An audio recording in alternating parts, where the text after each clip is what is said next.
तुमच्याही नवऱ्याला प्यायची सवय का? ते प्यायचं नाही, बॉडी बिल्डिंगसाठी प्रोटीनचं विचारते. ते प्रोटीन पिणं ठीक आहे, पण त्या डब्यांचं करायचं काय? तर मी बनवले आहे त्याचे सुंदर असे प्लांटर्स. तर सगळ्यात आधी सगळ्या बरण्या गोळा केलेल्या आहे, त्यांचं स्टिकर काढले, धुवून पुसून व्यवस्थित घेतले. तुम्हाला हवं तर तुम्ही डायरेक्ट तसेही वापरू शकता. या ठिकाणी मी वरती थोडासा कट देऊन घेते, कारण मला ज्या कुंड्या बनवायचे त्याचं वरचं तोंड थोडं मोठं पाहिजे. मी काही कुंड्यांमध्ये माती घालणार आहे, काहीमध्ये पाणी ठेवणार आहे. तर कलर करण्यासाठी मी इथं मिस्टर DIY मधला स्प्रे पेंट आणलेला आहे आणि तो यूज करणार आहे. तर अगदी 10-15 मिनटात माझ्या सगळ्या कुंड्या पेंट करून झाल्या. खूप इझी प्रोसेस होती ही, पण माझे हात खूप खराब करून घेतले मी. आणि त्यानंतर पूर्ण कलर सुकल्यानंतर घरात असलेल्या काही गोष्टींनी, म्हणजेच दोरी होती, सुतळी होती, त्याच्याने मी डेकोरेट करायचा प्रयत्न केलेला आहे.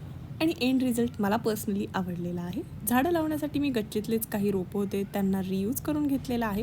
घरातलीच माती आणि जे मनी प्लांट्स वगैरे आहे त्यांचा यूज केला. आणि हे आहे माझं आजचं DIY. कसं वाटतं तुम्हाला हे कमेंट सेक्शनमध्ये कळवा.